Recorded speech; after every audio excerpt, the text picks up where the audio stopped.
Nous venons de voir dans les derniers jours 3 vidéos démontrant que le Parti québécois, tous les députés du Parti québécois ont fait la sourde oreille, ont gardé le silence, ont joué à la lettre morte concernant le projet Liberté-Nation qui mène à la création de la République fédérale du Québec, c'est-à-dire que le Québec donne à ces régions, où les régions obtiennent un statut d'État autonome, uni et fédéré au sein d'une République française en Amérique du Nord qui s'appelle la République fédérale du Québec.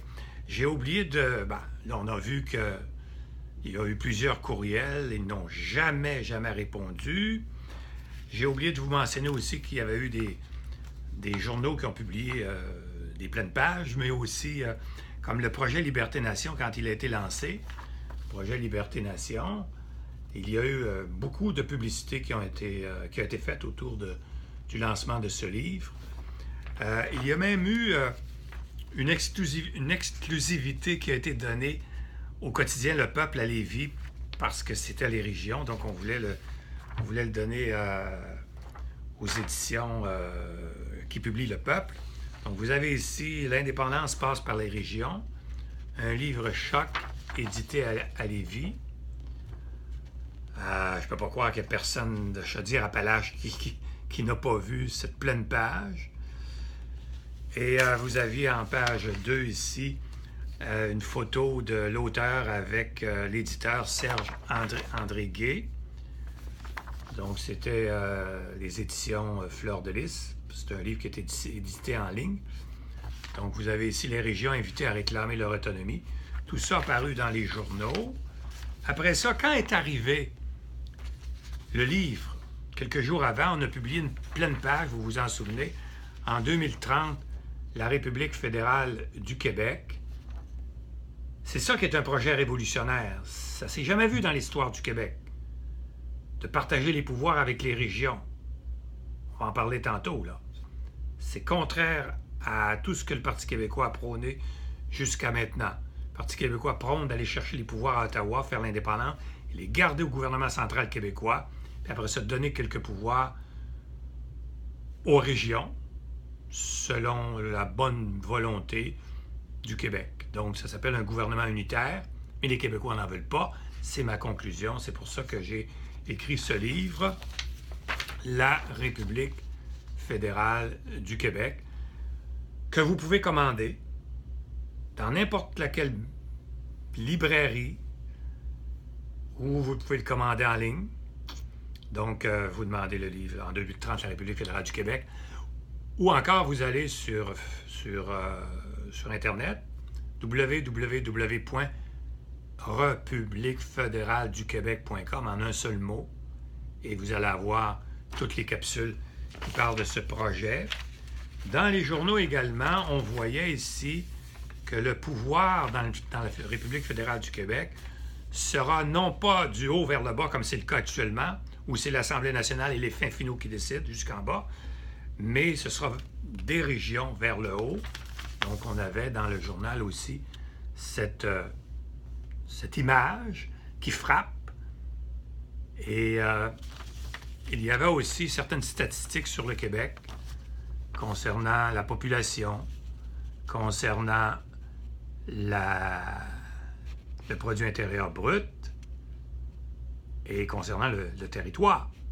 Alors, tout ça était visible. Maintenant, allons à vos commentaires. Je vais faire vos commentaires. Je vais lire vos commentaires et faire les miens suite à vos commentaires. Je vous ai demandé de me dire pourquoi ce silence, pourquoi on a fait la sourde oreille.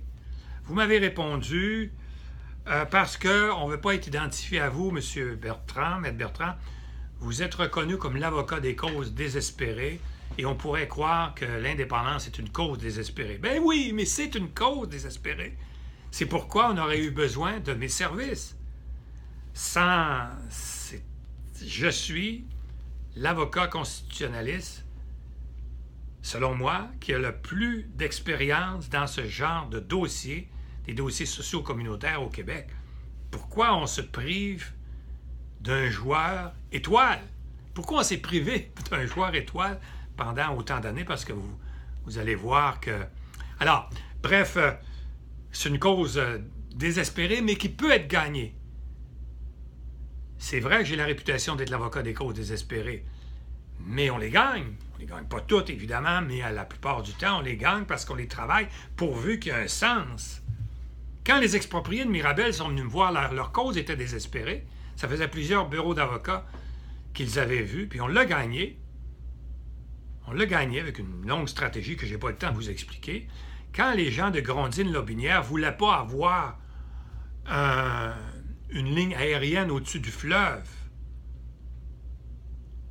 on a pris les moyens nécessaires pour forcer le gouvernement Bourassa à construire un tunnel sous-fluvial et on a sauvé l'image du fleuve et les 1000 personnes qui étaient mes clients ont gagné leur cause. Et il y en a plusieurs comme ça. Donc, je trouve que c'est un mauvais argument. Le deuxième argument, c'est que vous m'avez donné, c'est que le projet Liberté Nation va à l'encontre du pays péquiste, du projet péquiste qui était d'avoir un pays qu'on appelle, avec un système politique unique, un gouvernement central, comme en France, comme en Espagne. Et les gens n'en veulent pas. Ça fait depuis 1970 qu'on essaie de vendre ça à la population, parce que la majorité est fédéraliste au Québec. Donc, si on ne convainc pas les fédéralistes, on ne peut pas faire l'indépendance. D'où la République fédérale du Québec, parce qu'on crée une fédération typiquement québécoise. Alors, vous me dites dans vos commentaires, on n'aime pas ça parce que vous venez complètement de ruiner leur projet. On se fait lire, on met un chef, on crée de l'espoir, on fait un référendum, on perd, on recommence. Puis les péquistes veulent aller chercher les pouvoirs et les gens ont l'impression qu'on veut construire un pays péquiste. Mais les gens n'en veulent pas d'un pays péquiste où tous les pouvoirs seraient centralisés à Québec. Non! On ne veut pas mettre les œufs dans le même panier au Québec. On veut qu'il y ait 2 paniers. C'est dans nos gènes. Et on veut qu'il y ait un gouvernement régional. Alors, il y en a qui prétendent que c'est ça qui fait qu'on préfère faire la sourde oreille au projet Liberté Nation. D'autres ont dit, on n'aime pas le messager, on ne vous aime pas, puis en conséquence, on ne regarde pas votre projet. Qu'il soit bon ou pas bon, on ne veut pas vous voir la face. Écoutez, ça se peut qu'on n'aime pas, mais ce n'est pas important. Quand on plaide des causes, c'est sûr que les adversaires ne nous aiment pas. Ça se peut aussi que le juge ne nous aime pas. Mais on plaide notre cause avec ferveur, avec des bons arguments pour la gagne. Mais en tout cas, même si on n'aime pas le messager, si son projet est génial, on regarde le projet. Puis si on aime le messager, on l'adore, c'est un petit gars, c'est un bon petit péquiste, le gentil, mais son message n'a pas d'allure. Alors vous voyez, moi je pense que ça ne tient pas la route cet argument, puis ce serait triste que ce soit ça. D'autres ont dit, vous êtes un homme contesté à cause de votre franc-parler, puis il y en a plusieurs qui n'aiment pas ça. C'est vrai que j'ai un franc-parler, mais pour faire avancer une société, il faut des gens qui ont un franc-parler. Pour moi, ce n'est pas une excuse. Il faut vraiment avoir peur de soi pour avoir peur des gens qui ont un franc-parler. Ensuite, vous m'avez dit qu'on a l'impression que vous prenez trop de place, que quand vous arrivez quelque part, il faut que vous soyez en avant. Puis la plupart des gens qui sont en avant ont peur d'être déplacés. Je ne sais pas quoi répondre à cet argument, mais sauf pour vous dire que c'est sûr que je vais aller en avant si je me sens plus à l'aise que de rester en arrière, dans la mesure où ça va rendre service à la société et aux citoyens, parce que mon seul combat, c'est pour les citoyens. D'autres ont dit, vous affectez leur crédibilité, Maître Bertrand, parce que vous donnez l'impression que vous avez pensé à quelque chose auquel ils n'ont pas pensé, puis c'est gênant d'être obligé de vous citer plus tard. Ça se peut. Après ça, on a parlé de jalousie, qui sont jaloux parce que, justement, vous avez pensé à quelque chose auquel ils n'ont pas pensé. Mais pourquoi tous les députés en même temps seraient jaloux? Je me pose la question. D'autres ont dit que les députés, c'est des vedettes, puis ils se foutent du peuple.